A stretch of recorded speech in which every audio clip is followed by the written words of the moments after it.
তো সর্বপ্রথম আমরা যে কাজটা করব সেটা হচ্ছে গিয়ে গুগলে নিজের নাম লিখে সার্চ করে দেখব যে কি আসে, এবং আমাদের যে পঞ্চম শ্রেণীর যে বিজ্ঞান বইটা তা আমরা গুগল থেকে কিভাবে পেতে পারি তা আমরা এই ভিডিওর মাধ্যমে দেখব।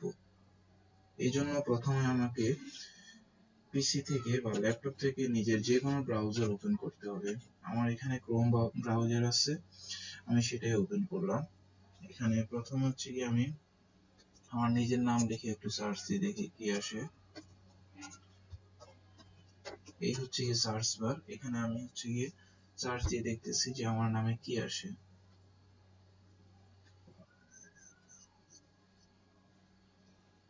এই যে এমডি তানভীর হোসেন যারা আমার নামে রয়েছে তাদের প্রোফাইল গুলো চলে আসছে। এছাড়া আমরা এভাবে ডিরেক্ট না দেখে, এটা অলরেডি গুগলে সার্চ করা হয়েছে, আমরা প্রথম হচ্ছে গিয়ে google.com লিখে সার্চ দিতে পারি। এরকম একটা ওয়েব পেজ আসবে, সেখানে আমি আমার ক্লাস 5 এর বিজ্ঞান বইটা খুঁজতে চাই। ক্লাস 5 সায়েন্স বুক 2026 এটা পিডিএফ ভার্সন খুঁজতে চাই। তো ওটা লিখে সার্চ দিয়ে এরপর এন্টার চাপ দিলে বিভিন্ন ওয়েবসাইট দেখাচ্ছে।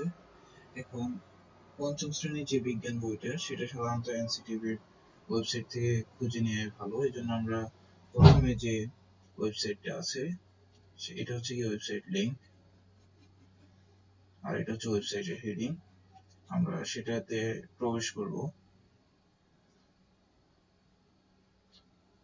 প্রবেশ করার পর এরকম একটা উইন্ডো আসবে। আমরা সেখানে পঞ্চম শ্রেণীর বিভিন্ন ধরনের বই দেখতে পাচ্ছি। বাংলা ভার্সনের জন্য বই আছে, ডান পাশে ইংলিশ ভার্সনের জন্য বই আছে। বাংলা ভার্সনের বইগুলোর আবার প্রত্যেকটা 2টা করে ডাউনলোড লিংক রয়েছে, যে যেটা থেকে চাও ডাউনলোড করে নিতে পারো। আমরা হচ্ছে কি প্রাথমিক বিজ্ঞান ডাউনলোড লিংক 1 থেকে বিজ্ঞান বইটা দেখব।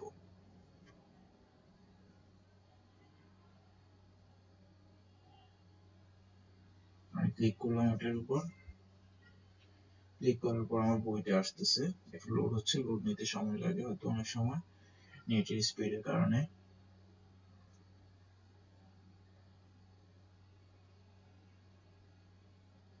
এই হচ্ছে আমাদের তোমাদের পঞ্চম শ্রেণীর বিজ্ঞান বই, একদম সম্পূর্ণ বই, পেজ বাই পেজ দেওয়া আছে লাস্ট পর্যন্ত। আমরা যদি দেখি একটু নিচের দিকে মাউস দিয়ে স্লাইড করে নিয়ে যাচ্ছি, একদম সর্বশেষ পৃষ্ঠা পর্যন্ত দেওয়া আছে সবগুলো পৃষ্ঠা।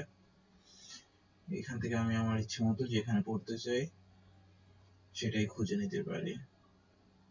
এভাবে হচ্ছে আমরা গুগলে যে কোনো আমাদের দরকারি ইনফরমেশন গুলো খুঁজে নিতে পারি।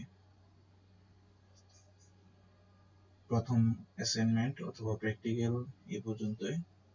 তোমাদের সবাইকে ধন্যবাদ।